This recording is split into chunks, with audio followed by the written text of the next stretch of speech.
Baik, selamat sore teman-teman sekalian. Masuk ke pertemuan ke-7 ya.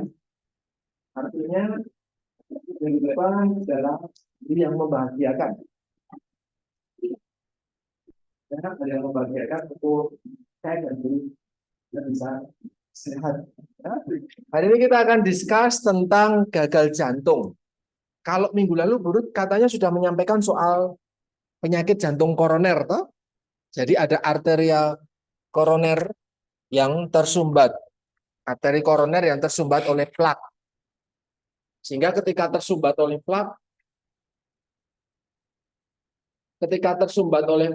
oksigen, zat gizi dan yang lain nggak bisa tersalurkan ya. Akhirnya sel jantungnya mati karena arteri koronaria itu mendarahi jantung. Oke, itu inti dari arteri koronaria penyakit jantung koroner. Nah, hari ini kita nggak diskusi tentang itu. Hari ini kita diskusi tentang gagal jantung, heart failure.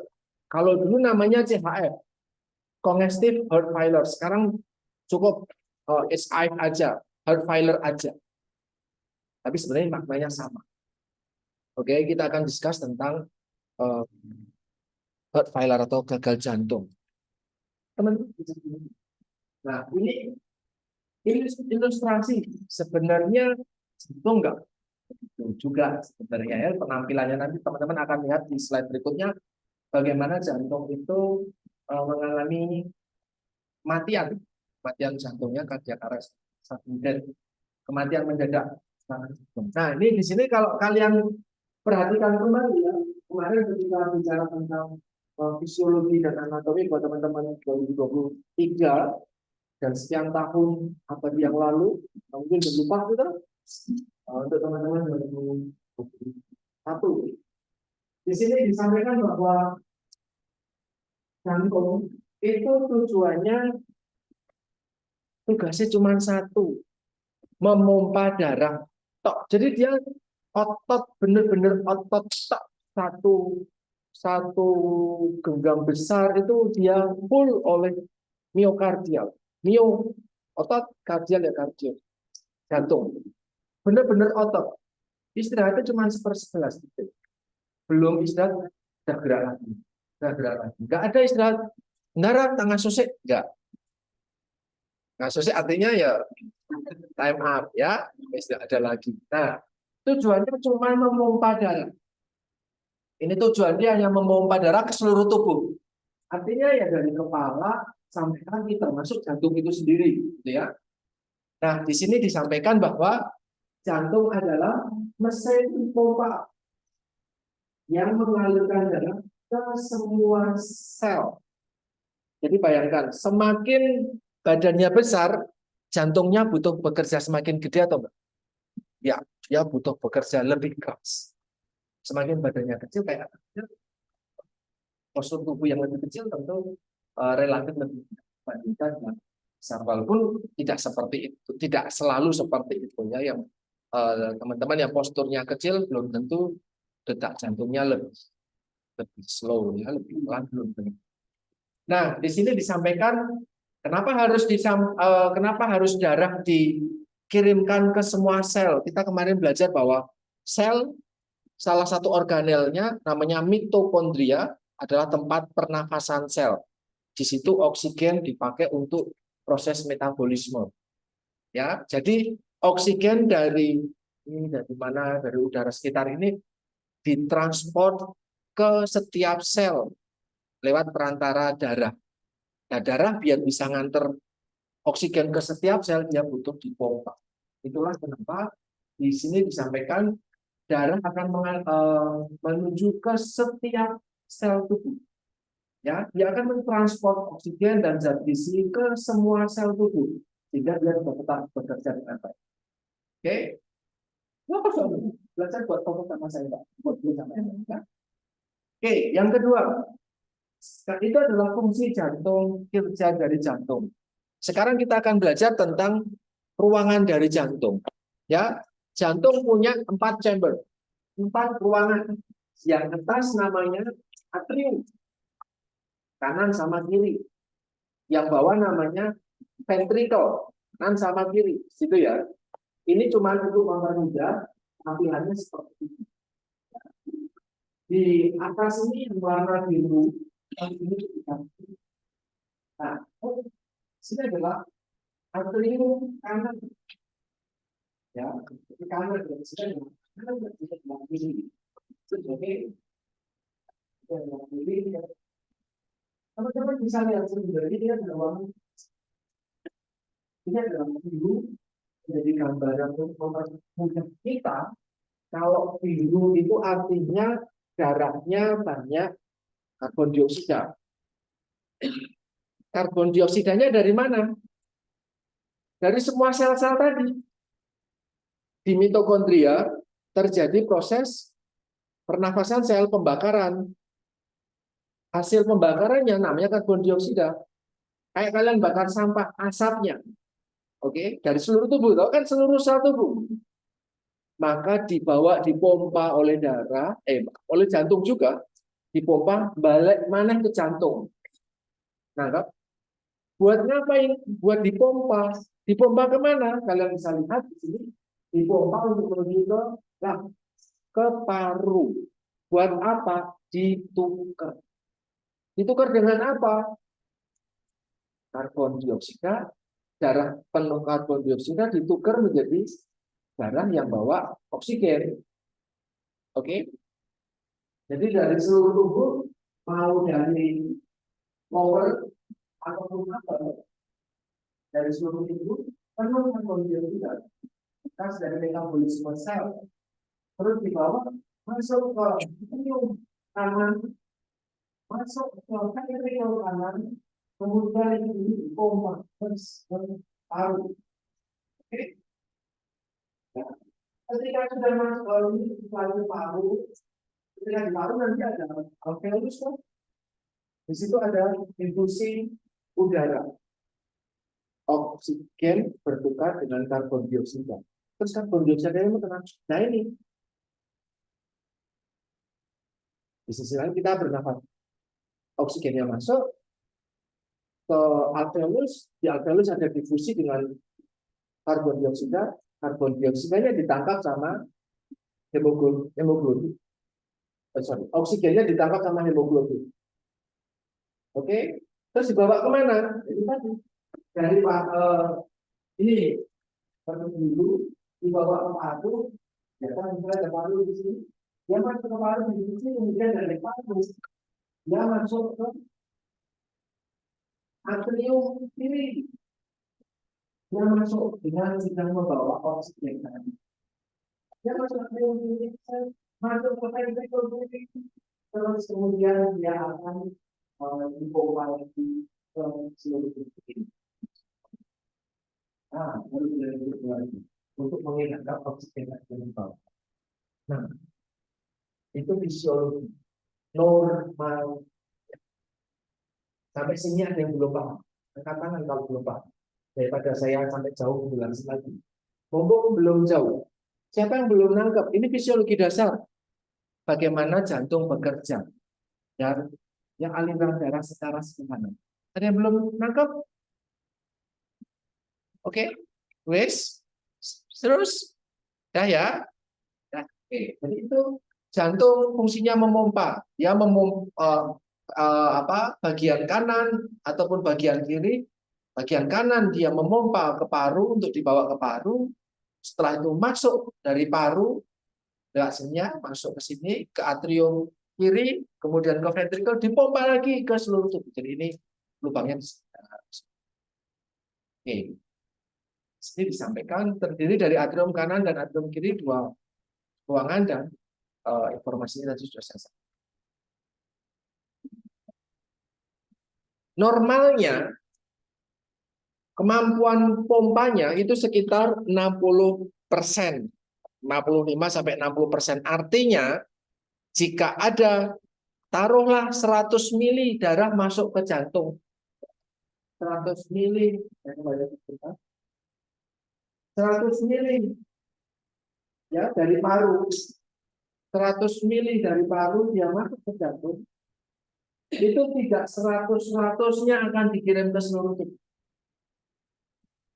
Yang dikirim ke seluruh tubuh cuma 60. Hanya 60 yang dikirim ke seluruh tubuh. Sisanya kemana? Ya sisanya tertahan di ventricle kiri. Jadi di pompanya itu nggak habis gitu. Kayak misalnya ada air. Ini misalnya di pompanya nggak habis, ya. Masih ada di chamber. Nangkep ya? Jadi nggak bisa memompa sampai benar-benar hilang kabel gitu, masih tersisa 40%, ada tersisa. Nangkep ya? Jadi dari 100 yang masuk, taruhlah 100, maka yang dipompa ke seluruh tubuh hanya sekitar 60%. Masih ada 40 tersisa di dalam jantung itu. Nah, yang bisa atau jumlah yang bisa dipompa ke seluruh tubuh tadi, taruhlah 60%, tapi kan 60%-nya kita nggak tahu berapa cc ya, atau berapa mili, karena kita berbeda-beda. Taruhan persen tadi, itu disebut sebagai ejection fraction. Ya. Ini ejection fraction atau ya kemampuan jantung memompa, atau fungsi jantung, atau kerja jantung, kapasitas pompa jantung. Nah, yang keluar berapa? Itu sekitar 60%. Oke? Normalnya. Kita bicara normal. Normalnya. Sayangnya, nggak semuanya berjalan dengan normal. Nggak semuanya berjalan dengan normal. Ketika ventrikel kiri ataupun ventrikel kanan, kan tugas memompa di bagian ventrikel, toh? Baik ke paru ataupun ke seluruh tubuh. Kalau ventrikel kiri memompanya ke seluruh tubuh, ventrikel kanan ke paru. Nggak semuanya akan terpompa full. Nah, normalnya 60. Tapi jika yang terjadi adalah ventrikel tidak bisa, 60 aja nggak bisa. Kan umumnya, oke? Letoy. Berarti kan yang ke dalam seluruh tubuh ataupun ke paru kan cuma dikit berarti. Kalau ke seluruh tubuhnya dikit, dampaknya apa?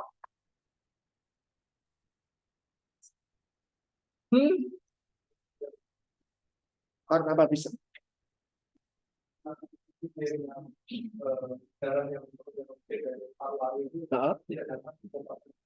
ya, jadi sel-sel tubuh nggak dapat oksigen dengan cukup. Nah, pasokannya sithik. Nangkep ya? Kan yang masuk 100, Mas. Yang terpompa cuma 30. 70-nya kemana? Tertinggal. Kalau tertinggal, dia balik ke paru. Nangkep? Ya, ini yang masuk 100 dari paru. Tapi ternyata terpompa cuma 30. Kan harus 60. Yang terpompa hanya 30%. Nah, 70 kemana? Yang itu tempat lama. Saya tidak mungkin jantungnya di beli tadi. Kalau itu dia kan balik. Ketika balik lagi, maka paru akan banyak cairan. Anggap. Maka salah satu manifestasi gagal jantung adalah penimbunan cairan di paru. Kalau penimbunan cairan di paru, maka yang gagal adalah ventrikel kanan atau kiri. Kiri. Wes ya. Ini mulai banyak ya catatan kalian. Please, ingatan kita adalah ingatan ikat. Ya, catat baik-baik. Oke. Edema paru atau penimbunan cairan di paru. Lah kok bisa lah cairan ini kembali dari jantung? Lah kok bisa? Lah wong 70% kembali, 30%-nya doang yang bisa keluar. Kalau ventrikel kanan dia nggak bisa memompa dengan baik, maka dampaknya adalah, ayo, ketika ventrikel kanan, gimana Mas? Ya, karena ventrikel kanan tujuannya adalah memompa ke paru. Ventrikel kanan penuh karbon dioksida darahnya, maka nggak ke paru. Maka tubuh dampaknya adalah kan nggak dapat oksigen. Yang dikirim ke paru sedikit toh. Berapa yang masuk dari paru? Juga sedikit kan? Berapa yang akan terpompa? Sedikit lagi toh. Artinya gagal jantung kanan pada akhirnya sebenarnya bisa menyebabkan masalah di seluruh tubuh juga.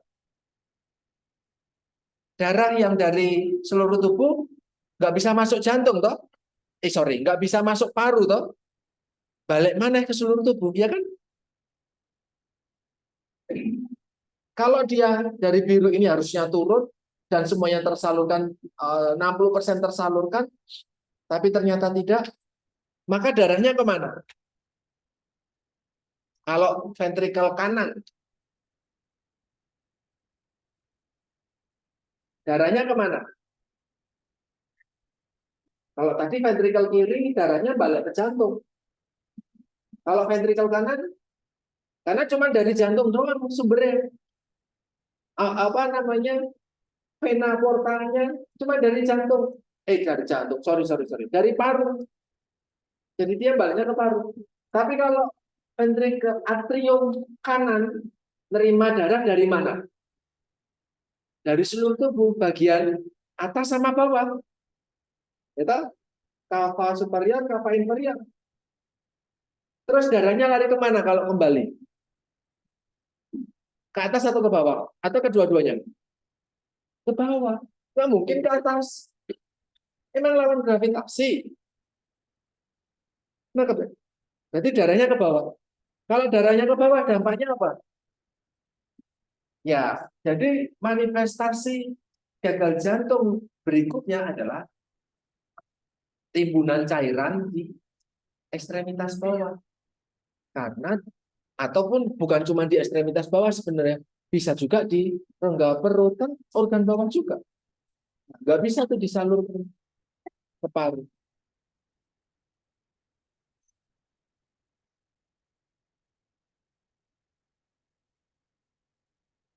Oke, Oke.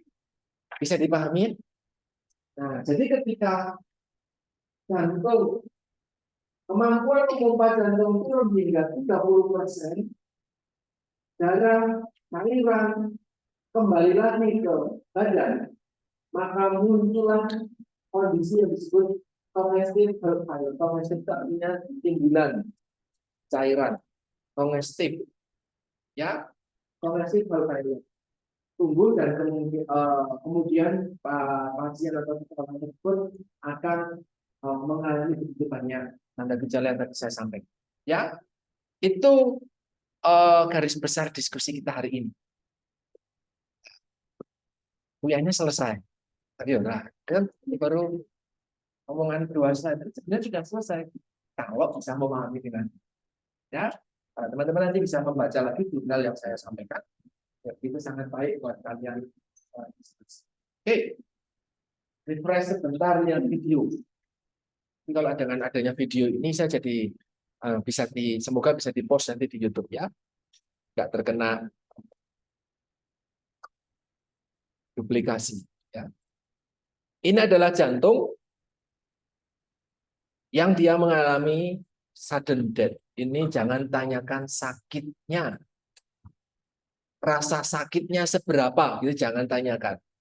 Kalau ada yang pernah lihat menyaksikan orang sakaratul maut, selain di sinetron, nah ini pasiennya habis itu meninggal. Ya, ini kelihatan. Kalian bisa lihat di sini arterinya, koronarianya kalian bisa lihat warnanya menghitam. Artinya di situ terjadi blockage sumbatan. Ketika terjadi sumbatan, jantungnya bisa bekerja dengan baik? Tidak. Selnya mati. Selnya mati, jaringannya mati, jantungnya jadi nggak bisa kerja. Nanti kalau kalian lihat jantungnya kok ritmenya enggak, ya lubuk, itu namanya aritmia. Ritme jantungnya tidak teratur. Itu muncul karena tadi oksigennya tidak dapat, atau juga kematian kematian otot-otot jantung. Ya, ini cuma 10 detik atau 15 detik. Nah, ini mulai ada aritmia ya. Di sini kalian bisa lihat jantungnya kemudian makin bekerja makin keras membengkak, kemudian selesai meninggal. Secepat itu orang pergi. Ya, jadi ketika bekerja keras, oke,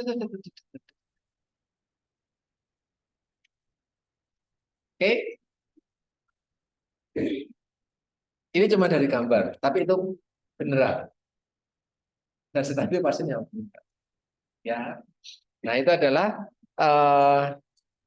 masalah dengan jantung. Either itu, jadi kemarin ketika diskus soal PJK, PJK adalah salah satu faktor yang menyebabkan gagal jantung.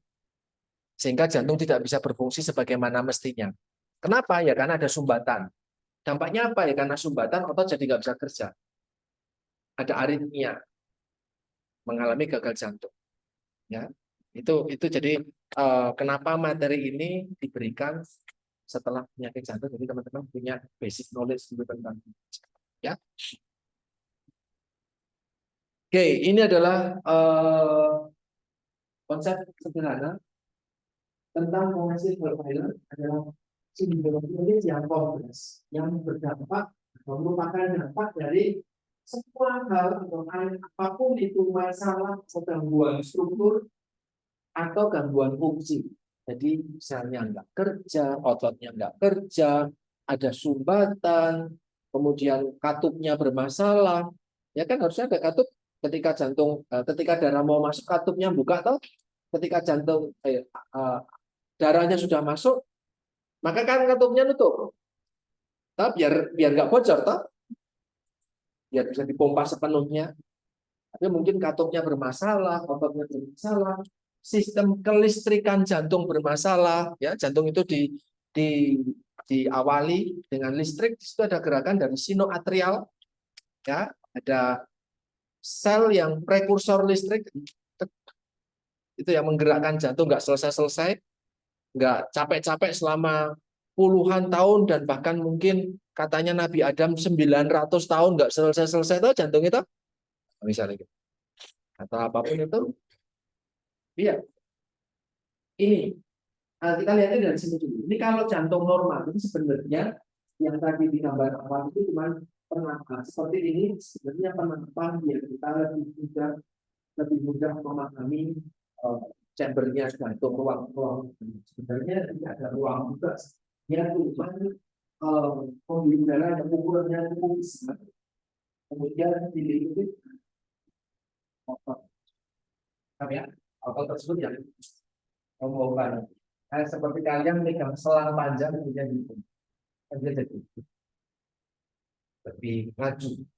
Nah, di sini dari seluruh tubuh dari bawah ataupun dari atas yang bawakan pergelusidan, kemudian dia masuk ke atrium kanan, langsung turun ke ventricle kanan, kemudian dipompa, dia ke pulmo, sampai di pulmo, kemudian dia ditukar dengan oksigen, kemudian dari pulmo dia bawa oksigen masuk ke atrium kiri, masuk ke ventricle kiri, dipompa.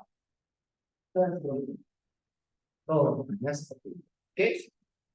Tapi pada kondisi gagal jantung kongestif di sini bisa lihat kalian ya bahwa ventrikel mengalami dilatasi. Dilatasi itu harus dilatasi itu nggak lawannya kontraksi. Ya ventrikel. Jadi nggak ada kemampuan untuk kontraksi. Turun, tapi berarti itu kemampuan kemampuan memompanya jadi enggak. Jadi cuma nah, ya. Jadi mengalami dilatasi di sini sehingga volume darah dengan banyak oksigen itu mengalami penurunan jumlah volumenya. Jadi pompa itu yang mengalami penurunan itu. Dampaknya apa? Ya dampaknya lagi aliran darah itu kembali ke kembali ke paru-paru. Yang penuh oksigen tadi balik ke paru-paru, sehingga di paru itu terjadi ekses fluid, ya, terjadi timbunan cairan. Karena timbunan cairan, jadi nggak bisa bernafas dengan leluasa. Jadi nafasnya pendek karena banjir. Kalau nafasnya pendek dapat oksigen cukup? Enggak. Dapat oksigennya dikit. Kalau dapat oksigennya dikit, yang dikirimkan ke jantung kan dikit. Dari jantung nggak bisa ngirim banyak. Maka yang diterima tubuh makin dikit lagi. Oke, itulah orang yang gagal jantung dampaknya gampang capek. Dia gampang capek. Dia mengalami edema di paru seperti ini. Kemudian cairan dari ventrikel kanan masuk ke atrium kanan, balik lagi ke bagian bawah, sehingga dia ada seperti ini, edema di kaki dan adanya swelling. Ya, rasa nyeri di kaki, kehilangan kebas dan bengkak, kakinya bengkak, ada edema. Bengkak karena banyak cairannya nggak kembali. Venanya pada membengkak, kayak varises itu orang gagal jantung. Dan kemudian dampaknya kan jantung jadi harus bekerja lebih keras lagi. Nah, wong kerja biasa saja nggak dapat, cuma dapat 30%, maka kerja jantung harus lebih keras lagi, toh. Ketika jantung kan isinya otot. Ketika otot bekerja lebih keras, maka ototnya akan hipertrofi. Hipertrofi itu artinya membesar. Maka enlargement jantungnya membesar, kardiomegali. Itulah kenapa kalau nanti teman-teman ke pasien, hari ini saya ke pasien hampir semuanya kardiomegali ketika di RONS. Ya, ketika di foto toraks, ukuran jantungnya lebih besar dari yang normal. Kenapa? Karena lansia jantungnya bekerja lebih keras lagi. Kenapa? Karena nggak bisa dengan kerja kayak biasanya seusia kalian ini, nggak bisa. Dengan kerja kayak kalian, oksigennya nggak dapat. Makanya kerjanya harus lebih keras. Ketika lebih keras, ya seperti tanganmu kalau angkat barbel dan yang lain, kan lebih gede, hipertrofi otot. Nah, tapi bukan berarti lebih kuat. Kan berarti itu. Karena otot jantungnya dia membesar bukan seperti yang seharusnya. Ya, ruangannya nggak membesar, tapi justru dengan ototnya membesar, ruangannya jadi kesempit. Karena jantung ototnya itu di luar pembuluh darah, ya ukurannya besar. Jadi ketika ototnya membesar, kalau misalnya ototnya membesar, maka ruang jantung kita di dalam makin kecil. Karena terhimpit sama. Kalau terhimpit itu kan berarti volumenya jadi kecil. Kalau volumenya kecil kan berarti yang dikirim jadi lebih sedikit. Oke? Ini jadi di sini ada dua kondisi jantung yang sama-sama mengalami gagal jantung. Kalian bisa lihat ukuran ventrikelnya. Yang satu masalah sistolik, yang satu masalah diastolik. Jadi ada gagal jantung yang sistolik, gagal jantung yang diastolik. Ketika yang sistolik, ya ini darah tadi dari paru masuk ke jantung, ke ventrikel, ventrikelnya mengalami dilatasi sehingga jantung tidak bisa memompa. Sehingga kalau tidak bisa memompa, darah nggak bisa dikirim ke seluruh tubuh dengan cukup, ya, lemes. Oke, itu masalah sistolik, ya, karena ruangnya jadi lebih kecil, lebih tipis, dan merenggang, dilatasi. Jadi nggak mampu memompa lagi dengan. Oke, ya, itu yang sistolik. Kalau yang diastolik, kalian bisa lihat ukuran miokardiumnya. Lihat, gede banget di sini. Ya, ototnya gede banget. Kalau ototnya gede, ventrikelnya jadi kecil. Ya, ventrikelnya mengalami makin mengecil dan stiff, kaku. Ya kalau kaku ya nggak bisa kaku ya. Mau digerakin susah. Nah, sehingga jantung tidak bisa mengisi penuhnya, tidak bisa terisi penuh. Karena nggak bisa memompa. Ada stiffness, ada kekakuan. Kalau yang satunya lagi justru bukan kaku, malah dia dilatasi, merenggang. Paham ya? Kedua-duanya adalah jenis gagal jantung. Satunya diastolik, satunya sistolik. Jadi kalau kalian tekanan darahnya berapa? Kan gitu. Ada tekanan darah sistolik, ada tekanan darah diastolik. Ya itu bukan kompetensi kita belajar tentang atau pengukuran tekanan darah, tetapi perihal tekanan darah sangat erat kaitannya sama ya teman-teman. Ini question lagi sampai sini. Slide-nya masih sedikit.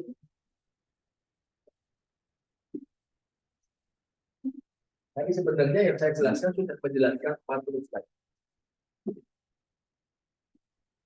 Ada yang mau tanya? Wes, Dit. Dah, oke. Kita lanjut ya. Ada yang mau pulang? Belum?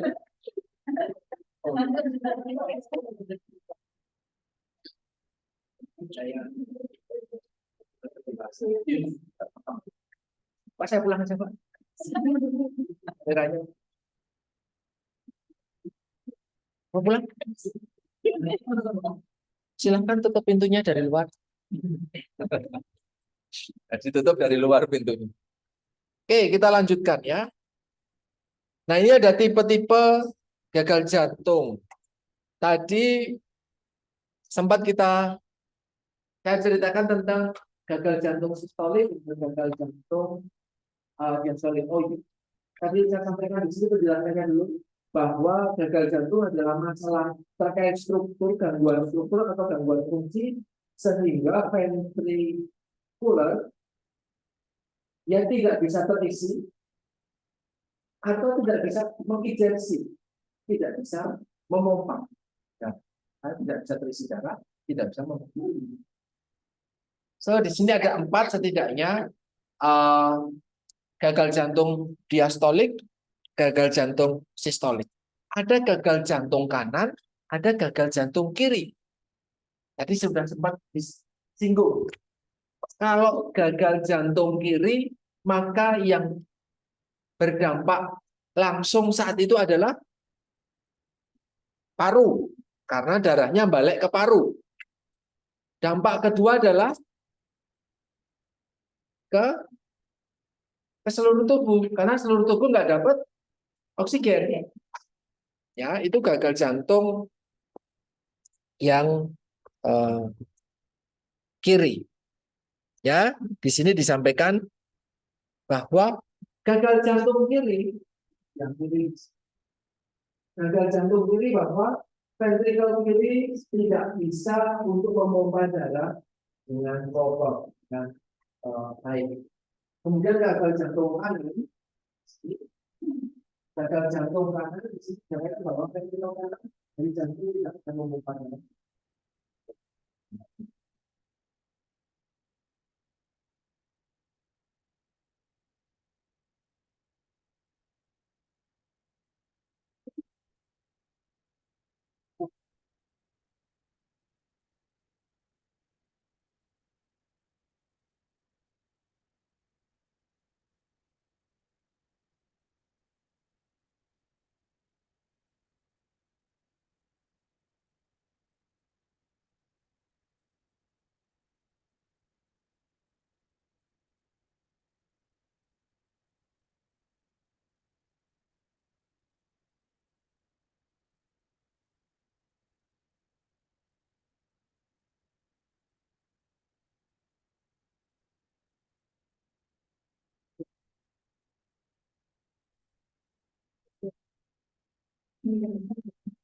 Nah, di sini tadi sudah sempat disampaikan terkait dengan apa gejalanya kalau terkena atau mengalami gagal jantung. Di sini disampaikan kalau orang yang mengalami gagal jantung, dia akan mengalami extreme tiredness atau weakness.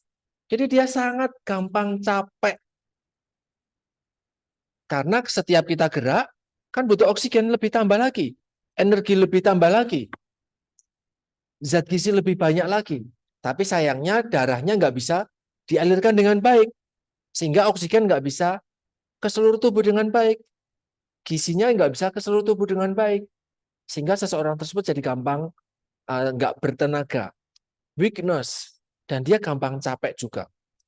Ya, karena gizinya nggak bisa tersalurkan ke seluruh tubuh dengan baik, maka seseorang tersebut jadi bobotnya turun karena nggak dapat energi dengan cukup toh, kan jadi energinya nggak dibakar. Oksigennya kan nggak jalan toh, jadi energi di dalam sel tidak terjadi pernafasan sel, ya maka bobotnya jadi turun. Kemudian nah, dia mengalami light headed, jadi kepalanya jadi kayaknya kok kayak nggak ada kepalanya gitu. Sensasi kayak kepalanya nggak ada. Ya, sensasi ya sebenarnya itu ya, sensasi. Saking pusingnya tadi karena darah nggak bisa ke atas toh, kan ke seluruh tubuh. Di pompanya termasuk ke pompa ke upper, ke seluruh tubuh. Nah, ini nggak bisa dipompa ke seluruh tubuh bagian atas. Maka kepala posisi yang paling atas terasa tidak ada darah yang ke sini jadi lemes. Ya. Terus kemudian ada swelling, ada pembengkakan di kaki, termasuk perut ya, tummy, termasuk di rongga perut, di situ ada udem di rongga perut. Kemudian ada heartbeat ya, denyut jantung, degup jantung yang irregular, jadi tidak teratur dan cepat. Dan ada permasalahan ketika tidur atau permasalahan ketika berbaring. Kenapa? Permasalahan ketika berbaring ataupun shortness of breath, jadi nafas pendek dan ada masalah gangguan pernafasan ketika berbaring, itu kira-kira karena dampak apa? Kenapa?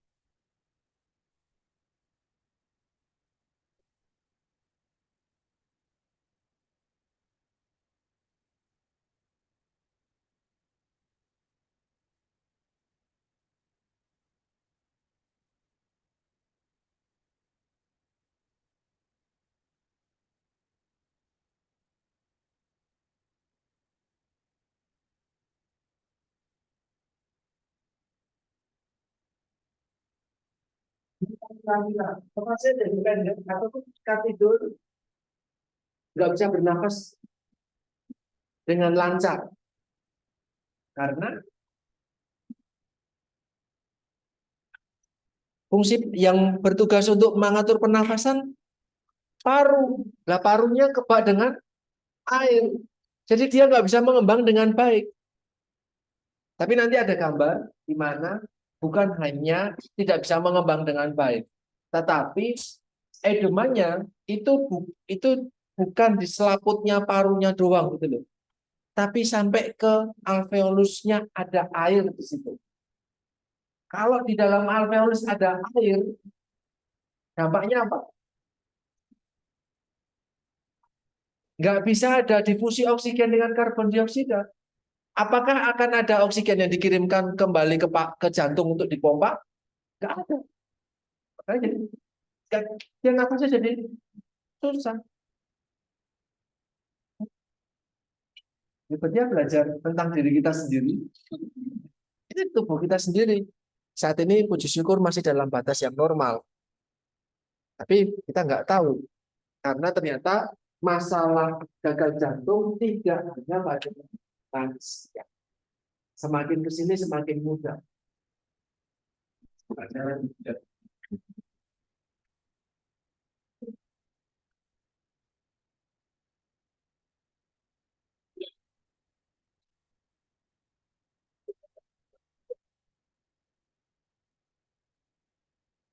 Oke, kok saya bisa bilang semakin ke sini usia muda banyak yang terpapar gagal jantung. Ini adalah beberapa kausanya.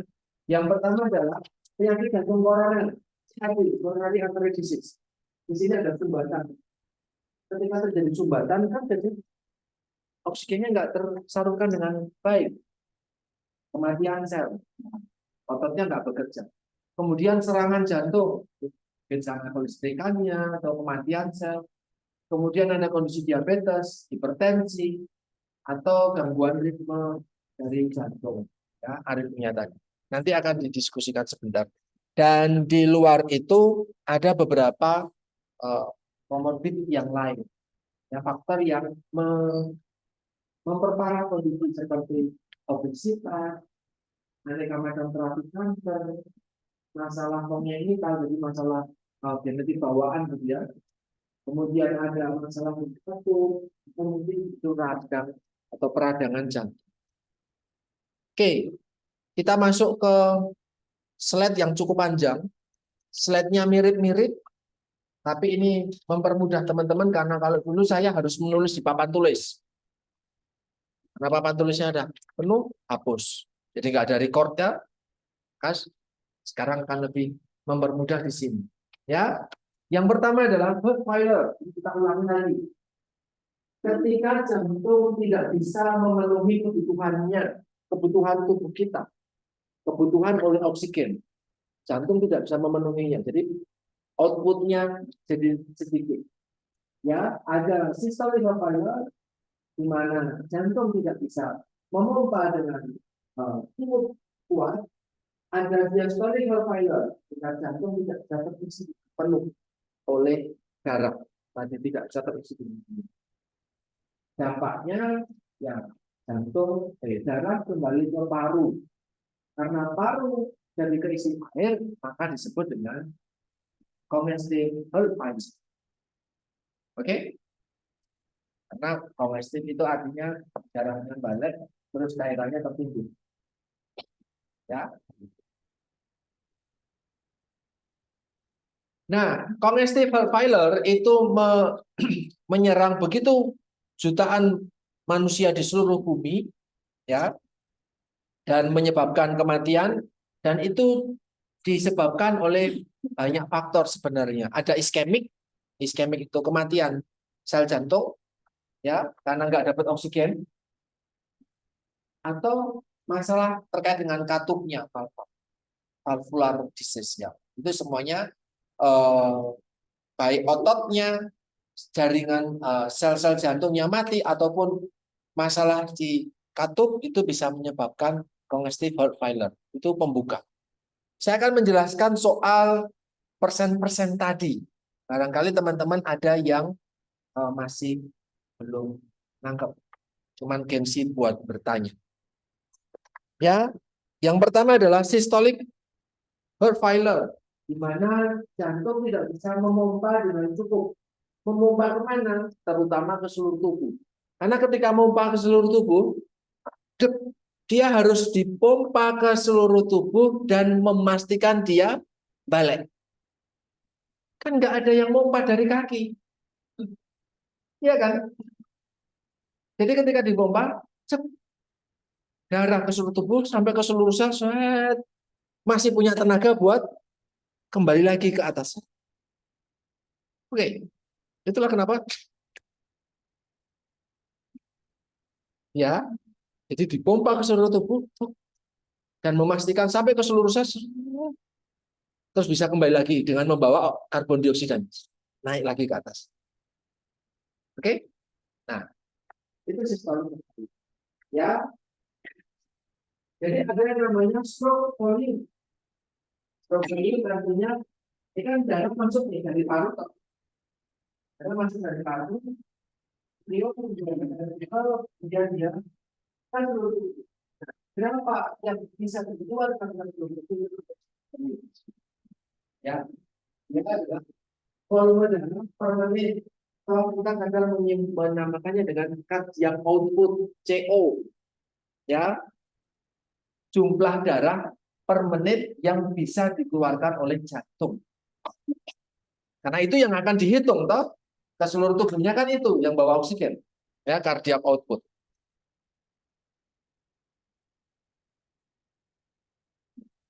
Nah, cardiac output volume darah per menit itu cara menghitungnya seperti ini. Jadi berapa beats per menit dikalikan berapa darah per beatsnya.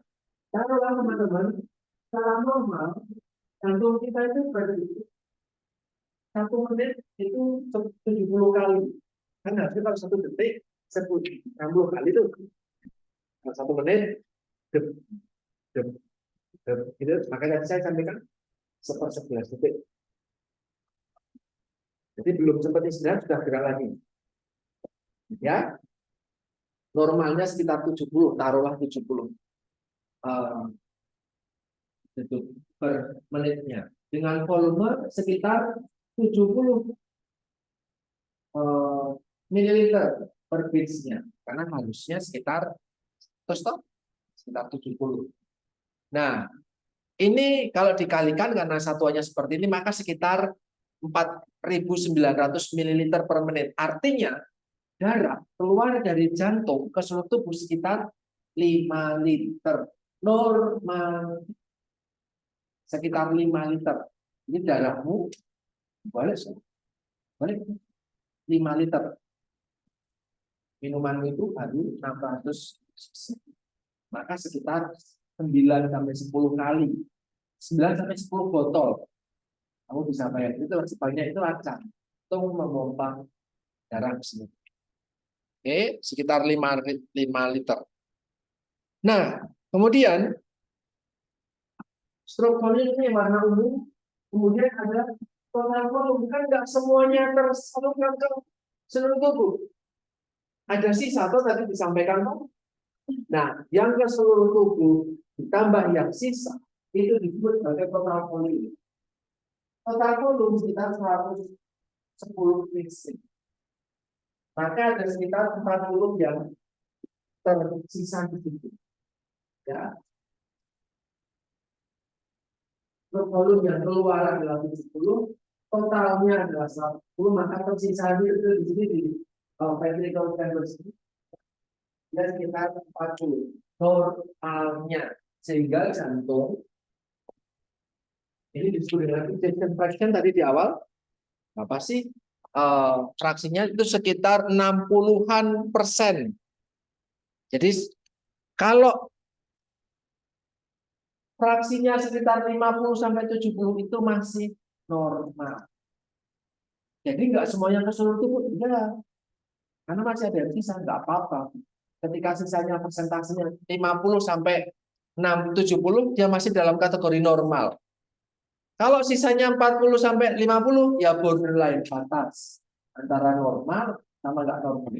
Tapi kalau di bawah 40, dia sudah masalah surveillance. Artinya apa? Kalian bisa lihat di sini bahwa total volume-nya tetap 110, tetapi yang bisa dikeluarkan tubuh stroke volume-nya cuma 44. Tadinya dia adalah 70. Tadinya 70, terus sekarang jadi 44. Kenapa bisa?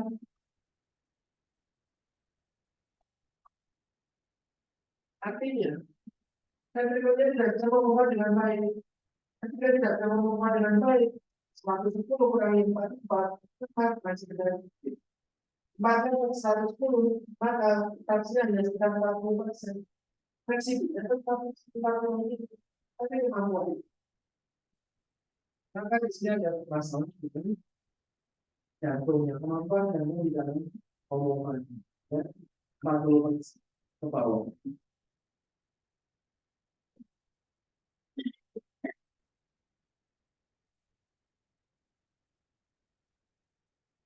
Itu yang sistolik. Oke. Nah, sekarang yang diastolik, kalian bisa lihat lama-kelamaan karena darahnya banyak yang tidak bisa dikirimkan dengan baik, total volumenya jadi makin kecil. Kalian bisa lihat ventrikelnya, dia ukurannya jadi makin kecil. Sehingga tidak bisa terisi dengan penuh. Harusnya 110. Tapi dia hanya terisi sedikit. Fraksinya masih normal toh. Tapi darah yang dikirimkan ke seluruh tubuh sedikit. Nah, jadi ada gagal jantung yang sifatnya seperti itu. Bukan tidak bisa memompa, tetapi tidak bisa terisi. Ya, ini kalau ini yang diastolik yang tadi, Yang tadi adalah yang sistolik di sini. Ya, dia ventrikelnya masih ya lumayan lah. Normalnya seperti ini, tapi kemudian mengalami penurunan stroke volume karena tidak bisa memompa dengan baik, maka ejection fraction-nya turun dari 60-an menjadi 40 saja. Itu kalau yang sistolik. Kalau yang diastolik seperti ini. Stroke volume-nya rendah, tetapi ejection fraction-nya normal. Nah, ternyata ini nih ventrikelnya makin mengecil karena ukuran miokardiumnya makin besar. Artinya yang dikeluarkan ke seluruh tubuh juga sedikit. Nah, ini ada beberapa penyebab faktor risiko. Kenapa sih beberapa kondisi menyebabkan gagal jantung? Ya, yang pertama adalah masalah jantung iskemik IHD, ischemic heart failure. Itu ada kaitannya sama coronary atherosclerosis kemarin, penyakit jantung koroner, coronaria artery disease (CAD). Nama lainnya banyak, ya, aliasnya banyak. Nah, sehingga miokardiumnya ini ada kerusakan. Kalian bisa lihat di sini nih, arteri koronernya dia terblokage, ya, terblok, terhambat, tersumbat dengan plak. Kalau tersumbat dengan plak, dampaknya darah jadi tidak bisa mengalir ke jantung itu sendiri. Karena darah tidak bisa mengalir ke jantung itu, maka oksigen juga bisa mengalir. Karena oksigen nggak bisa mengalir, misalnya bagian sini, miokardium bagian sini, atau sel-sel jantung bagian situ, itu mengalami kematian. Jadi warnanya jadi abu-abu seperti ini, di sini diistilahkan. Kalau miokardiumnya di sini mengalami kematian, kan dia nggak bisa bekerja, otot. Oke, nggak bisa memompa. Ya, itu jadi kita tabung dulu. Ischemic heart disease salah satu penyebab dari gagal jantung sebelah kiri. Biasanya sistolik. Kemudian yang kedua adalah long standing hypertension. Ini nanti kalau teman-teman yang di tugas pendidikan gizi mau ngomong soal hipertensi, dampak dari hipertensi adalah gangguan jantung. Kok bisa, Mas? Nah, ini kalian bisa ngomongin. Jadi, Mbah, ya kan bisa teman-teman ke simbah-simbah. Di sini disampaikan bahwa tekanan darah yang tinggi yang berlangsung cukup lama tanpa disadari ternyata membuat jantung jadi semakin keras buat bekerja. Karena tekanan darahnya makin gede. Ketika jantung makin keras buat bekerja, dia akan mengalami hipertrofi atau pembengkakan. Kalau penyusutan namanya atrofi. Kalau pembengkakan hipertrofi. Ya, menyusut sama membengkak. Teman-teman kalau nggak pernah bekerja, cuman tidur, ototnya mengalami atrofi. Jadi kalau apa namanya, kayak atlet gitu toh, atlet dia sudah pensiun, dia ototnya akan mengecil lagi. Nah, buat teman-teman yang nggak pernah aktivitas tentu ototnya jadi mengecil. Ruangannya jadi diisi bukan oleh otot tapi oleh lemak. Ruangannya tetap sama seperti ini, tapi karena nggak pernah terpakai, ototnya mengecil, ya sudah, ruangan yang tersisa diisi oleh lemak. Nah, tapi kalau bekerja terus, ototnya jadi makin, nah sayangnya ini adalah penguatan otot atau pembengkakan otot yang tidak diharapkan. Kalau yang ini ya, hipertrofi miokardium atau kardiomegali, jantungnya jadi membengkak. Ketika jantungnya membengkak ya sama saja, dia tidak bisa berfungsi dengan baik. Bukan berarti ketika membengkak, wah jadi lebih rosol. Tidak. Ya, ototnya makin penuh tuh, makin gede, kan ruangannya makin kecil. Nah, ruangannya makin kecil, makin sedikit. Nah, sama saja. Jadi sirkulasi sistemiknya ke seluruh tubuh juga jadi bermasalah.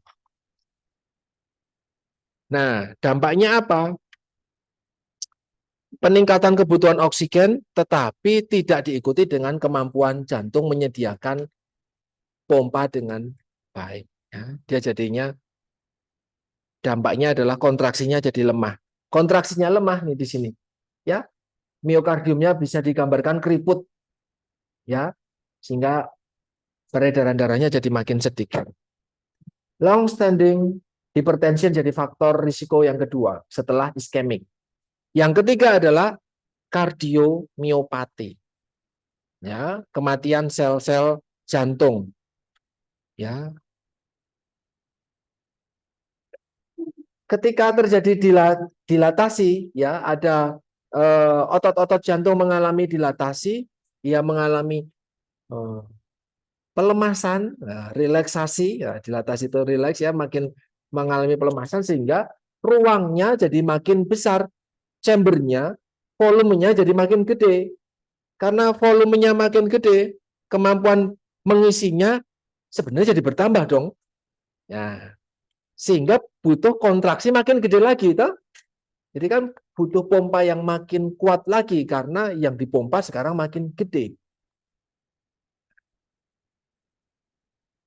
Ketika yang dipompa makin gede, ya, miokardialnya jadi makin tipis, makin kecil, dan makin nggak kuat. Karena keharusannya makin gede lagi. Tapi dia makin kecil, ototnya makin sedikit. Nah, sehingga tidak bisa memompa dengan cukup. Ketika tidak mampu memompa, itu adalah systolic heart failure. Tapi ketika tidak mampu terisi, itu adalah diastolic heart failure.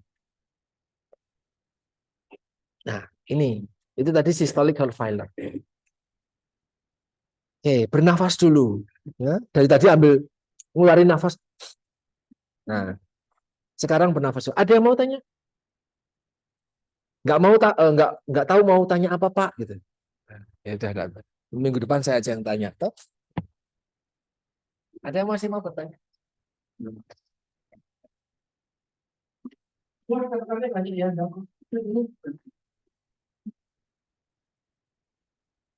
Kalau satu bunda aja 14 sampai 19 kita berbicara tanpa bicara. Ada apa tanya?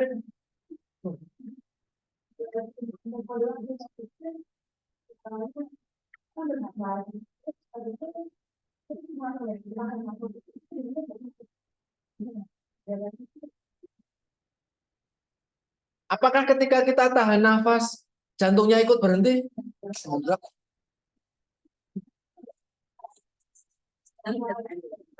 Sorry. Ketika kamu menahan nafas, kamu nggak bisa menahan nafas lama-lama. Apalagi kamu tidak terlatih untuk bisa menahan nafas lama. Orang-orang tentu berbeda-beda, ya. Teman-teman yang tinggal di pantai, yang sering menyelam atau atlet, ya kemampuan menahan nafasnya lama. Tentu ketika menahan nafas kan ambil nafas dulu, toh, sehingga oksigen yang tertahan di paru juga cukup. Tapi kan darah tetap mengalir untuk bertukar itu tadi. Ketika sudah nggak ada, ya sudah waktunya untuk ambil nafas lagi, toh. Nggak mungkin lama-lama dia bisa bertahan di bawah air misalkan atau tahan nafas. Nah, kamu nggak bisa bunuh diri dengan tahan nafas, nggak bisa. Sudah disetting, kamu nggak akan ambil nafas kecuali ada sesuatu yang menutupi itu. Nah, itu beda lagi, ya. Nah, yang terjadi adalah ya jantung akan tetap bekerja dengan seharusnya, tetap akan ada difusi pertukaran tadi, tetapi akan ada titik jenuh di situ. Nah, ketika titik jenuh di situ, maka secara refleks baru akan ayo nafas lagi. Nah, permasalahannya itu kalau kita sadari. Kalau nggak kita sadari gangguan pernafasan toh. Nah, misalnya kamu kan tahan nafas nih, kan berarti nggak bernafas. Tapi dengan penuh kesadaran toh, saya menahan nafas nih. Sadar penuh saya, kenapa saya menahan nafas. Tetapi ada kondisi-kondisi di mana kita tidak bisa bernafas dengan normal atau dengan baik. Harusnya kan bisa nafas. Tapi ada kondisi misalnya ketika saya pribadi asma saya kambuh, nafasnya jadi nggak bisa full. Harusnya bisa mengembang, bisa penuh mengembang, paru kita terisi oleh oksigen atau udara dengan banyak karena ada sumbatan. Misalnya kalau saya ada masalah bronkus, kan harusnya lubangnya segini, ya. Ya karena asma, ya jadi akan mengalami kontraksi, narrowing, ya makin kecil ya. Maka kalau orang asma, nih, karena udaranya masih. Pernah dengar? Saya ketika asmanya kamu, yang paling nggak menyenangkan ketika ngajar asmanya kamu. Harus ngomong tuh. Saya kan bukan interpreter. Nah, jadi mengalami kekecil. Itu kalau ketika ini mengalami kontraksi. Bronkusnya atau bronkiolusnya dia mengalami kontraksi sehingga udaranya jadi sedikit. Kamu ngambilnya gede, yang didapat sedikit. Maka kan oksigennya jadi sedikit. Maka orangnya jadi gampang capek. Oke? Maka kadang oksigennya nggak bisa ke seluruh tubuh sampai ke perifer-perifer. Maka kadang kalau orang yang asmanya sudah kronis, ya kukunya jadi agak kebiruan. Ya karena oksigennya nggak ada. Oke? Kalau saya lagi nggak mampu. Ya, clear ya. Satu itu asma. Sudah diajari di pato infeksi. Sudah sampai masalah respirasi. Apa yang diajarkan di situ apa aja? PPOK atau COPD.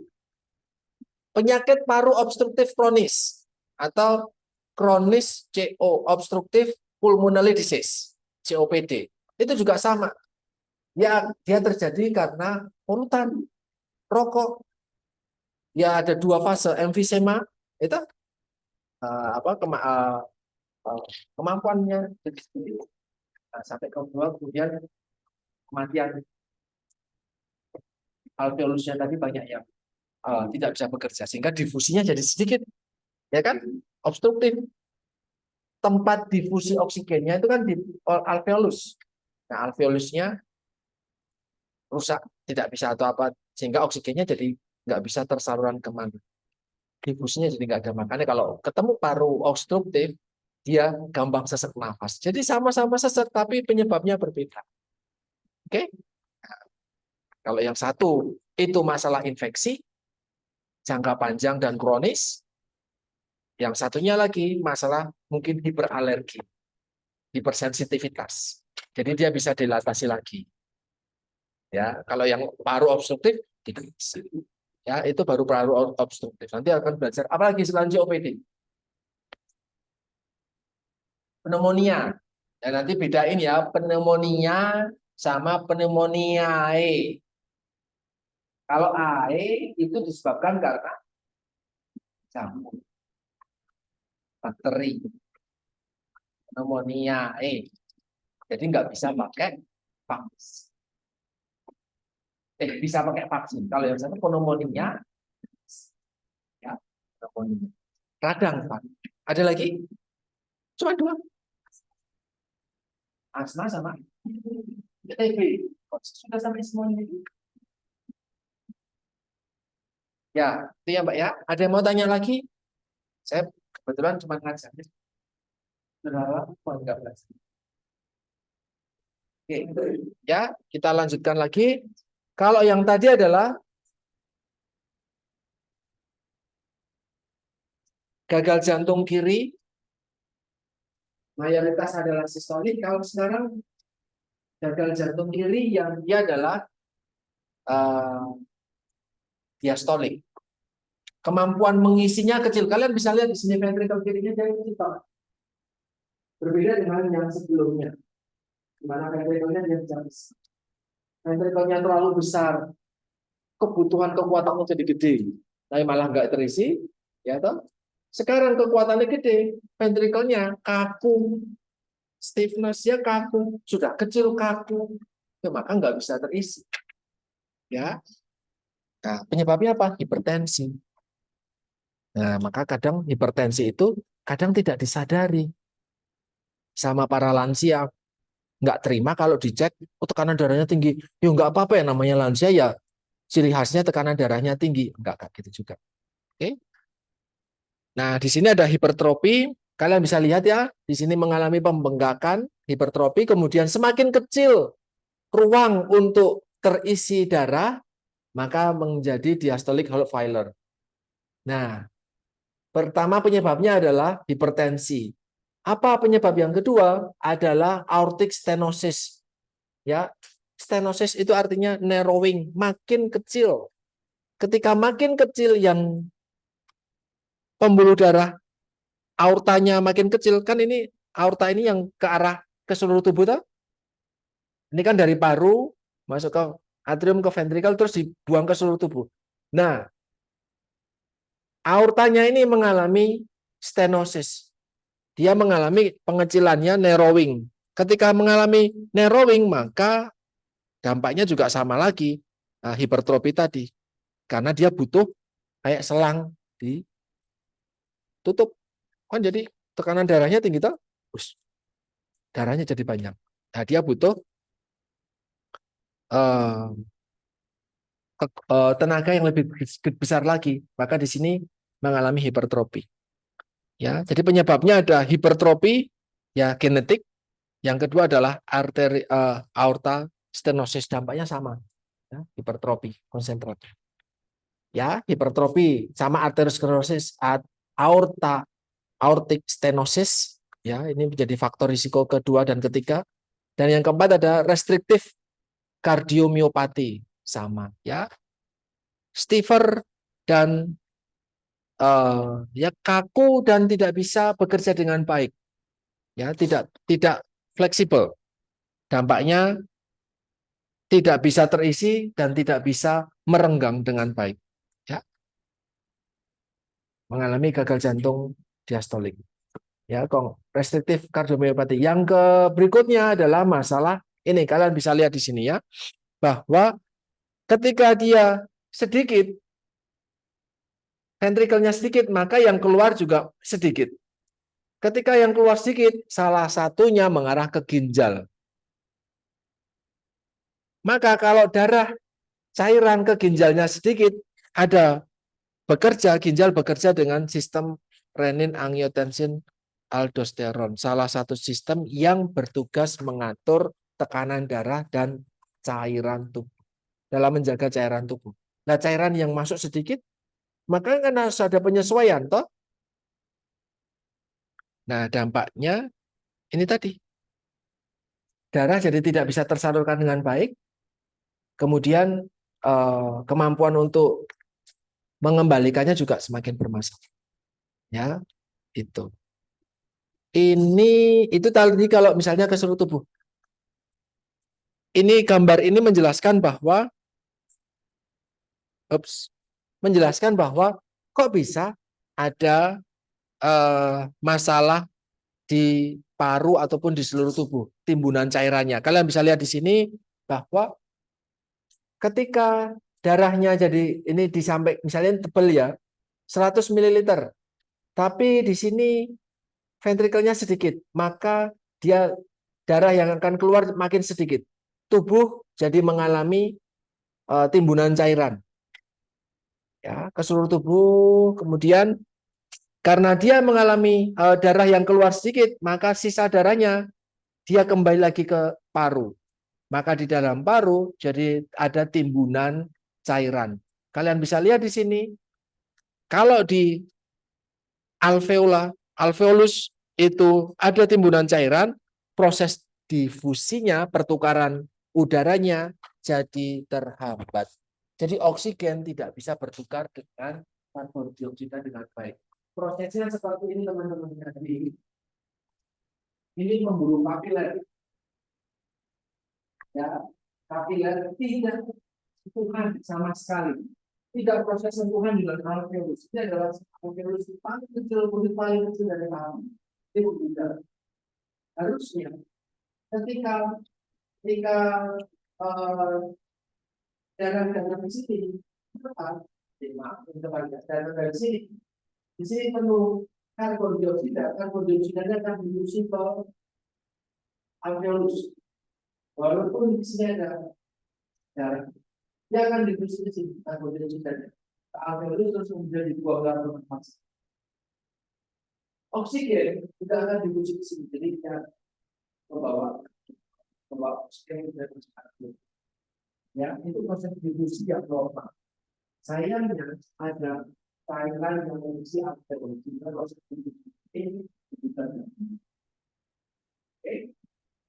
Itulah kenapa terjadi timbunan cairan di dalam paru, kemudian seseorang dengan gagal jantung nggak bisa bernafas dengan lancar karena karbon dioksidanya nggak bisa dikeluarkan, nggak bisa ditangkap dengan baik, oksigennya nggak bisa disalurkan dengan baik, ya.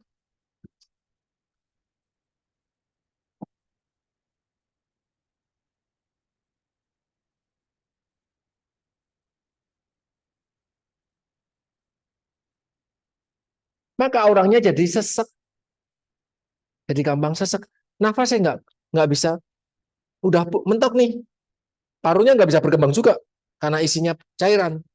Kan harusnya parunya bisa berkembang dengan baik, ini nggak bisa berkembang dengan baik. Nah, jadi sesak. Ada istilahnya namanya dispnea. Ya. Yang kedua, ada istilah namanya ortopnea, di mana ketika seseorang itu tiduran, karena faktor gravitasi juga, ya cairannya kan jadi agak sedikit di bawah itu kalau dia posisi tidur. Maka dia ketika mau bangun, pusing, liang, lemes, nggak bisa bangun dan yang lain. Ya, ortopnea. Dia karena posisi dia tidur. Atau ketika tiduran dia jadi ada gangguan nafas tuh. Jadi karena ada apa di bagian bawahnya terisi oleh cairan. Jadi kalau ketemu dengan pasien dengan gagal jantung, pokoknya kalau melas, kasihan. Kita nafas bisa kok lancar. Beliau ada kesulitan. Maka teman-teman kalau kenapa yang membuat saya suka dengan ranah gizi klinik adalah ini. Kita lewat makanan, lewat kemampuan kita lewat minuman misalnya atau apapun itu bisa membantu seseorang nggak sampai mengalami ini. Atau ketika sudah sampai mengalami ini biar tidak parah. Ya, ada dukungan obat, ada dukungan terapi dari keperawatan, ada dukungan dari jadi saving lives orang-orang itu lebih baik. Jadi teman-teman kalau ketemu mungkin keluarga kalian ada yang sakit masalah gagal jantung, anyone mungkin? Tidak ada ya? Oh ada. Gagal jantung kongestif. Nah inilah yang terjadi di seseorang tersebut. Ya, jadi peran kalian bisa besar. Bukan ke semua orang. Kalian nggak bisa menyelamatkan semua orang, toh kan bukan Thanos. Jadi yang bisa kalian selamatkan satu persatu. Mungkin keluarga terdekat atau diri kalian sendiri. Ya, ingat ini ada genetik. Salah satunya ada faktor genetiknya. Jadi kalau kalian punya keluarga dengan riwayat CHF, kalian berisiko juga CHF. Tetapi kalian bisa menjaga diri, do something biar tidak sampai kena CHF. Oke? Ataupun kalau sudah terkena CHF keluarga kalian misalkan, do something juga bagaimana biar tidak makin parah. Nah, ini sebenarnya ada suara tapi suaranya kayak orang sesat. Nah, ya itu ya di situ ada crackles. Nah, gitu. Jadi ada nafasnya itu kayak udara melewati air gitu, ya. Balon diisi air terus kalian ber. Nah, suaranya kayak gitulah. Itu kalau ketemu orang itu ketika cek muncul nafasnya suaranya berat kayak gitu. Ya. Dan dampak berikutnya adalah karena dia terisi oleh cairan di dalam alveolus, ya ada proses ini makrofag. Makrofag itu kan salah satu komponen darah putih yang bertugas untuk fagositosis. Nah, dampaknya nanti adalah ada infeksi juga nanti di situ, ya, di paru. Bagaimana mengobati gagal jantung kiri? Gagal jantung kiri ada obat-obatannya, tapi ini bukan kompetensi kita ya, terkait dengan diuretik, jadi membantu cairan tadi bisa dikeluarkan. Ya, semakin banyak cairan bisa dikeluarkan, ya, untuk posisi orang-orang yang mengalami timbunan cairan, maka ya memperingan rasa sakitnya tadi. Dan ada yang mendilatasi pembuluh darah sehingga aliran darah jadi lebih lancar. Intinya obatnya itu. Ya, bagaimana untuk dietnya? Ya, teman-teman belum belajar itu ya, yang semester 6 aja belum. Nah, jadi masih rahasia. Ya, kalau pengen tahu, kuliahlah dengan baik sampai semester 7 kan gitu. Nanti semester 7 kita akan diskusi bagaimana diet untuk orang-orang dengan penyakit gagal jantung kiri misalnya. Nah, ini gagal jantung kanan. Gagal jantung kanan pada akhirnya sebenarnya bisa disebabkan karena gagal jantung kiri. Karena ventrikulernya nggak bisa bekerja dengan baik ke seluruh tubuh, ya jangan harap dari seluruh tubuh bisa membawa darah dengan cukup baik kembali ke jantung. Jadi gagal jantung kanan biasanya disebabkan sama gagal jantung kiri atau masalahnya double biventrikular. Ya gagal jantung kanan, ya gagal jantung kiri. Parunya ada edema, perutnya dan ekstremitas bawah juga ada edema, ada cairannya, lengkap edemanya di seluruh tubuh. Ketika ada air di seluruh tubuh, jadi risiko untuk infeksi. Infeksi di seluruh tubuh menyebabkan gagal fungsi seluruh tubuh organnya. Ini yang besok akan saya presentasikan di Rumah Sakit Panti Rapid pasien saya. Sepsis. Jadi infeksi di seluruh tubuh menyebabkan MODS, multi organ dysfunction syndrome. Semua organ tubuh gagal fungsi. Nggak cuma 1-2 organ, semuanya. Oke, ini di sini gagal jantung kanan, ya. Jadi atrium kanan tidak bisa berfungsi dengan baik sehingga darah tidak tersalurkan ke paru dengan baik. Ketika darah tidak bisa tersalurkan ke paru dengan baik, ya dia dampaknya adalah dia kembali ke seluruh tubuh cairan. Ya, ini ventrikelnya dia mengalami iskemik, ya, ada kematian di ventrikel kanan, kemudian ada juga, jadi di sela-sela jantung itu ada kebocoran. Jadi harusnya darah penuh oksigen ini, gitu, darah penuh oksigen ini kan larinya ke seluruh tubuh. Ini kok malah nembus, terus larinya ke ventrikel kanan. Kan berarti mengarah ke paru. Atrium kiri yang harusnya membawa ke ventrikel, dia justru malah ke atrium kanan. Jadi ada permasalahan dengan katupnya tadi. Ini nggak perlu teman-teman semuanya telan mentah-mentah ya, just to know aja. Teman-teman, ini menjadi mata kuliah ini untuk teman-teman semester 6, ini menjadi basic untuk belajar diet. Untuk teman-teman semester 2, ini nanti juga akan belajar diet lebih awal dibandingkan kakak kelasnya. Jadi saya akan ngajari kalian diet mungkin semester 3 atau 4. Ya. Jadi kalian bisa, memang harus kurikulumnya disetting lebih dini. Karena kalau terlalu telat. Saya belajar patuh semester 2 juga dulu. Ya. Belajar patuh semester 2. Belajar dia semester 3 dan semester 4. Oke. Jadi bukan merasa semester 2 jangan berpikir, wah kayaknya saya terlalu dini nih. Kayak di peram. Enggak ya. Jadi kami tidak sedang memacu kamu bekerja lebih lari, enggak. Tapi memang disetting seperti yang seharusnya. Ya. Ini tadi sudah.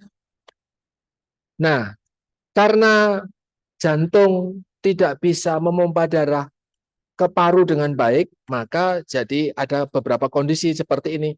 Venanya mengalami distensi, ya, venanya jadi lebih melebar, ya, jugular vein. Ini nama istilah untuk kondisi vena di sini, dia akan membesar, jugular veins. Oke, ini tadi dampaknya karena darah tidak bisa ke paru, sehingga darah balik lagi ke seluruh tubuh. Beberapa di antaranya dia lari ke hepar. Maka heparnya dia membesar, terisi air.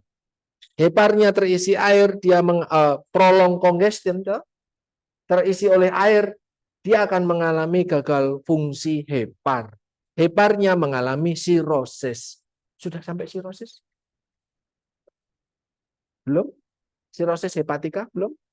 Nah, jadi sirosis adalah kematian atau perubahan sel hepar yang tadinya bisa berfungsi jadi nggak bisa berfungsi, ya, menjadi jaringan ikat.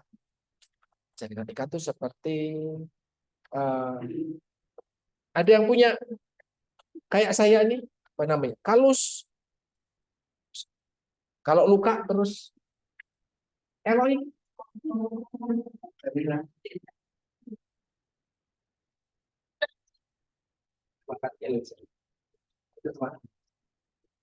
Ya sama, jaringan ikat, jaringan hepar, sel hepar yang tadinya bisa berfungsi itu begitu banyak hal, hepatositnya bisa menjadi jaringan ikat, itu namanya sirosis. Itu bisa disebabkan karena salah satunya gagal jantung, salah duanya karena hepatitis. Ada pernah hepatitis? Harusnya enggak ada. Karena syarat masuk di sini tidak pernah hepatitis. Ya, karena itu menular. Ya, kecuali kalian nyokok puskesmas. Ya, itu hepatitis ya. Tapi kita lagi nggak bisa. Hepatitis sudah. Patonya hepatitis sudah. Belum. Kemudian juga ada ke spleen ya, limpa. Dampaknya dia ada peritoneal space-nya jadi banyak ya. Di apa namanya? Rongga perutnya jadi terisi banyak cairan di berbagai organ. Maka mengalami kondisi namanya asites. Perutnya besar, gemuk, tapi itu bukan isinya daging, isinya air. Jadi buncit yang isinya air. Kok bisa? Yang merasa buncit itu bukan, semoga bukan air ya. Itu silakan dipecet, hilang Mbak.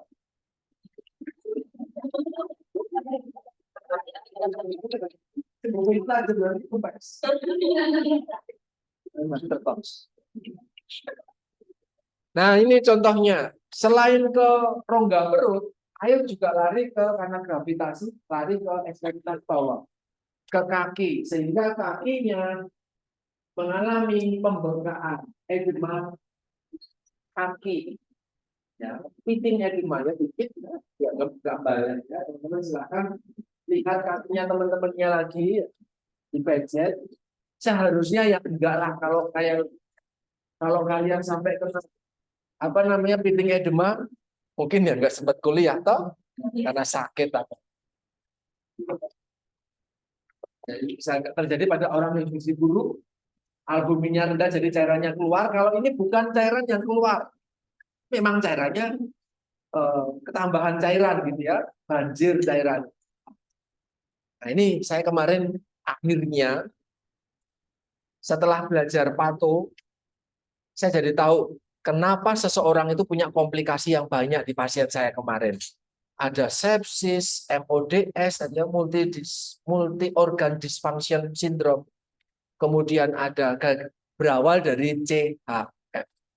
Beliau punya riwayat CHF sekian tahun lalu, dampaknya sepsis, dampaknya wah badannya gede minta ampun. Tapi ternyata bukan gemuk, tapi isinya cairan. Jadi ketika saya pegang, permisi Pak, nggak bisa berdiri tau, nggak bisa diukur berat badannya dong. Saya boleh pegang tangannya Pak, saya ukur lilanya, ya. Semester 2 sudah belajar dulu. Oh,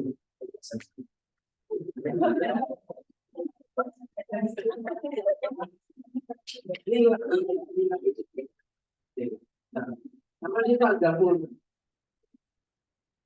Akhirnya saya mengukur panjang ulna dari tulang sini sampai tulang.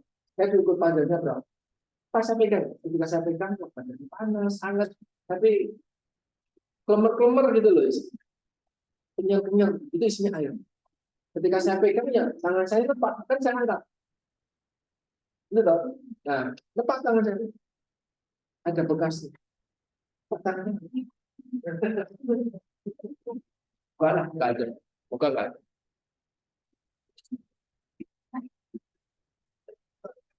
Karena terlalu banyak cairan di seluruh tubuh, dia sepsis di seluruh tubuh, dia gagal nafas, beliau gagal nafas, jantungnya nggak bisa berfungsi dengan baik, parunya nggak bisa berfungsi dengan baik, ginjalnya enggak, sehingga apa yang dimakan tidak bisa dibuang, dia mengalami anuria, anuria itu nggak bisa kencing, ya, jadi kan cairannya kan nafas menghasilkan cairan, C6H12O6 ditambah oksigen menjadi energi plus CO2 plus H2O. Jadi nafas saja menghasilkan air. Dia kan bernafas terus, toh. Nah, airnya kan harusnya dibuang lewat kencing lah, lewat keringat lah. Dia kencing aja nggak bisa. Hasil airnya tertahan di seluruh tubuh. Nah, dampaknya kemarin fungsi ginjalnya bermasalah, harus cuci darah dengan segera. Ya, kemarin 2 hari sekali cuci darahnya saat itu. Tapi habis itu boleh pulang. Karena sudah dirawat 15 hari. Nah, itu kasus saya yang saya presentasikan besok Jumat. Ya. Jadi menarik sebenarnya kan. Ternyata satu organ bermasalah akan berdampak pada organ-organ lain. Ya, ya semoga kalau keluarga kalian ada yang sakit, ya, buka lekas pulih. Ya.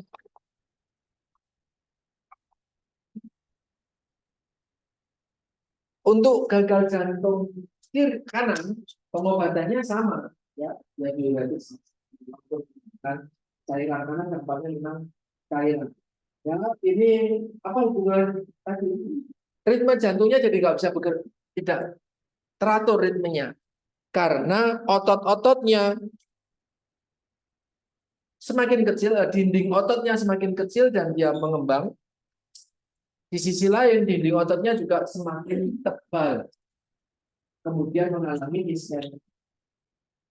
Dampaknya sel-sel jantung terpilitasi jadi aritmia, tidak ritmenya jadi tidak teratur. Ya, tapi ya, medis sudah berjalan dengan baik. Teman-teman kalau ada nanti ya ada yang mengalami aritmia, maka ada terapi namanya resinkronasi terapi jantung. Nah, diapain? Ya jantungnya dikasih kelistrikan biar dia ritmenya kembali seperti semula. Ya, kalian bayangin bahwa ritmenya gini. Satu step kan harusnya 60 sampai 50 sampai 70 ya. Kan teratur tuh. Ini kemarin sempat tren di Twitter. Soal, ngikutin nggak ya?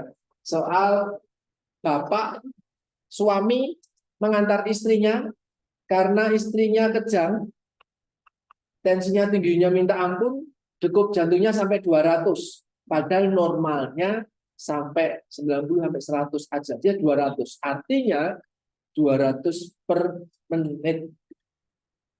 Sudah sempat untuk jantungnya terisi darah? Belum sempat terisi darah, dia sudah memompa. Ada yang dipompa? Nggak ada.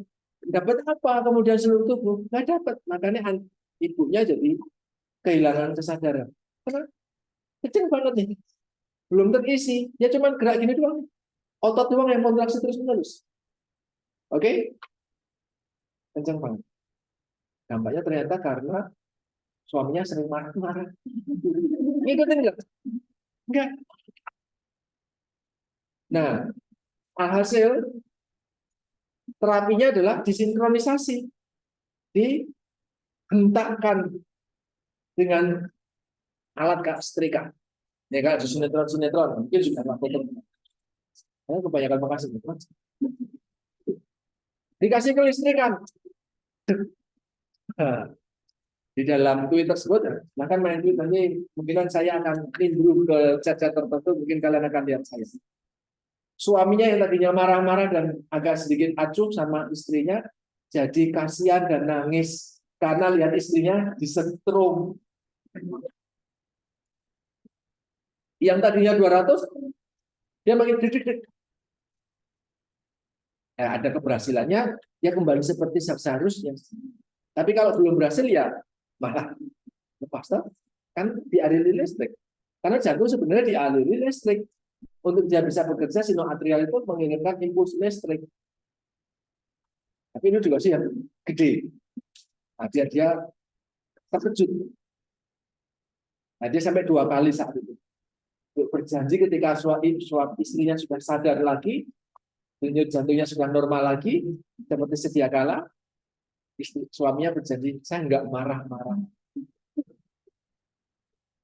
Saya nggak tahu itu gimmick atau nggak tahu, namanya juga cowok.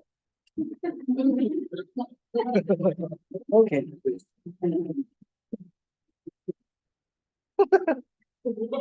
Ya, itu analoginya. Terus bagaimana kalau ventrikularnya tidak bisa memompa darah ke seluruh tubuh dengan baik? Maka sekarang ada alat seperti ini, ya, ventricular assist device, ya, VAD. Di sini dia membantu darah untuk bisa disalurkan. Kalau ventrikularnya dia tidak bisa memompa, ya sudah pakai alat seperti ini.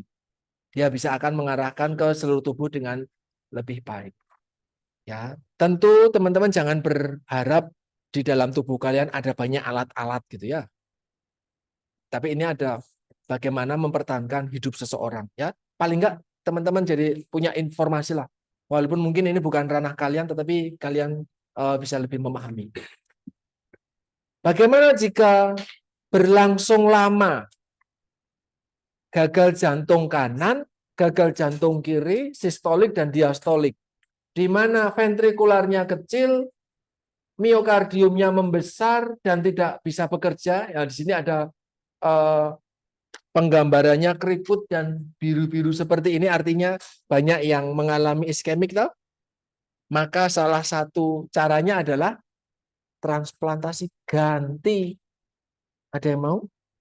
Katanya sahabat terbaik adalah yang merelakan nyawanya bagi sahabat. Enggak? Mau? Mas Bius?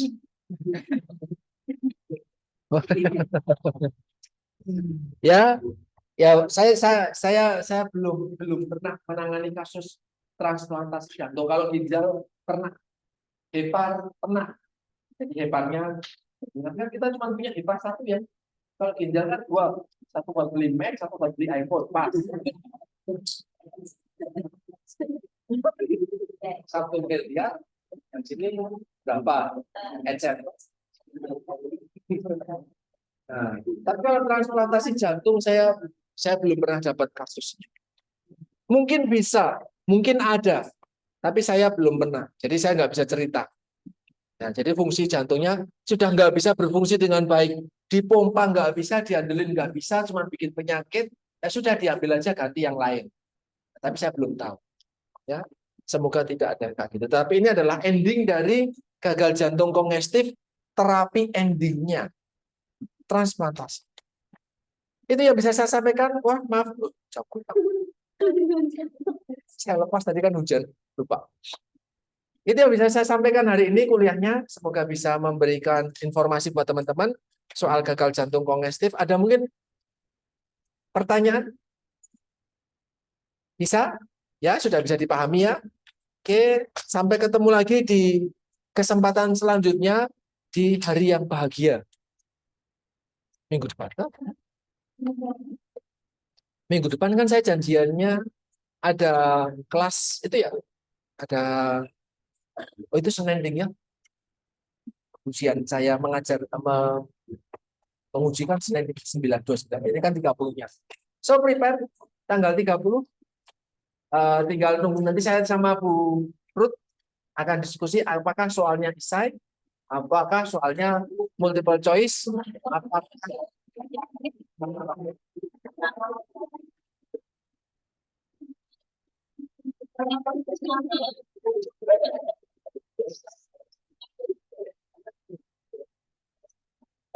apakah soalnya kasus. Ya, jadi esai,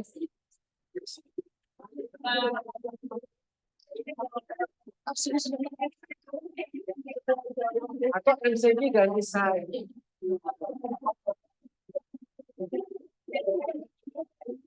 Atau ujiannya lisan aja.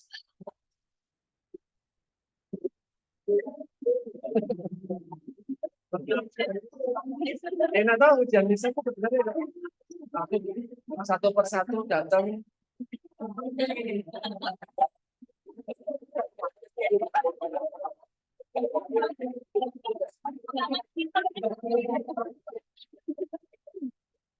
Ya, itu saya matikan dulu rekamannya. Terima kasih, selamat sore.